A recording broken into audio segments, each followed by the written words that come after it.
Hey, what's going on, guys? Cloud of Truth here with some more Battlefield 3, and today I've got a random squad deathmatch for you all in Operation Metro, and I'm using a gun I'm not using forever, and I've kind of rediscovered it. It's been like a little hidden gem in Battlefield 3, and it's the A-91, but with the foregrip suppressor combo, and believe it or not, I have actually seen some like level 100 colonels that have, 10,000 kills with this weapon, and the combo they use most of the time is foregrip suppressor. The scope just depends on your personal preference, but they've been using the foregrip suppressor, and I'm seeing it a lot more recently. It's like, why in the world are they using it?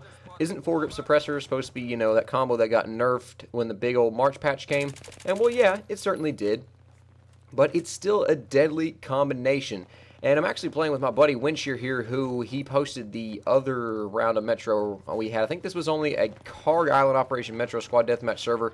And he's using the ACW-R, which is like his favorite suppressed engineer gun in the game, although he coins it the best gun. So if you guys want to go see that, I'll leave a link for that video. But this is also kind of my new suppressed engineer gun, I guess you could call it. And it's really surprised me what the suppressor can still do in this game. Everybody thought that when the March patch came out, the suppressor was just no longer good except for weapons that were mainly close quarters oriented. Weapons like the F-2000 that are just garbage at range, but you put a suppressor on there and you can be very, very sneaky and you can be very, very effective with it.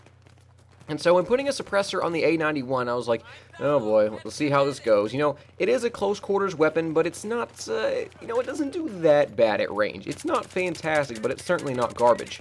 And the one thing that really surprised me about the A-91 with the foregrip suppressor combo is the range. Look at this shot right here. Are you kidding me?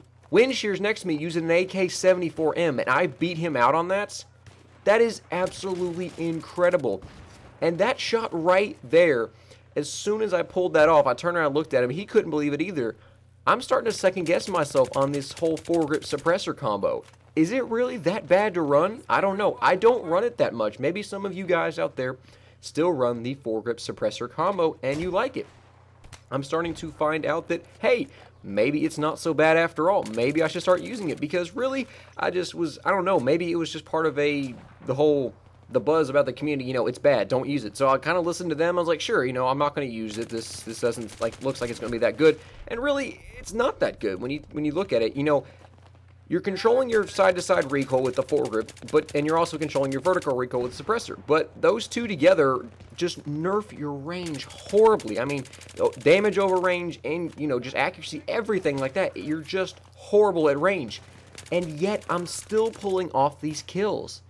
So I'm really looking at this going, how am I doing this? This doesn't add up. If it's supposed to nerf your range so much, why am I still getting these kills? And now I'm starting to second guess my decision on just not running this foregrip suppressor. I mean, look at these shots. This is with a carbine weapon, a close quarters gun, and I am still pulling off these kills. I mean, it's just unbelievable.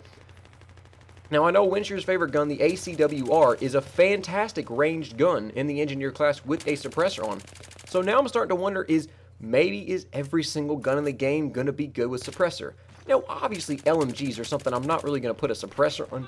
You can. I've seen people that run suppressor on an LMG. I personally just do not like to do that because I really just don't like to have the range reduction on my LMGs. I like to do all that damage at the max range, so the LMG is not something I'm going to put a suppressor on.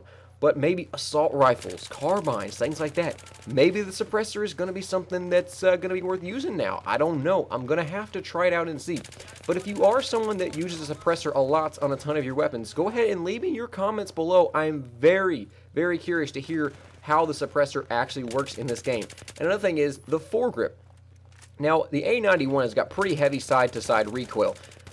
But some other weapons, they really don't. So is a foregrip necessary? Not all the time. On the M16A3, I use a foregrip just because that's how I play. But oftentimes if you stick a suppressor on there, you don't really need a foregrip. And the foregrip on the A-91, once again, is just for that heavy side-to-side recoil. But I may not use it all the time on these suppressed weapons. It just really depends on how the weapon handles with and without it. Now I'm getting a little bit off track here as far as talking about the suppressor on the guns. But overall, guys, once again, I've just found that the suppressor is not what I thought it was. It's something completely different. It's not that horrible attachment that got nerfed. it's not so bad. Not as bad as I thought it would have been.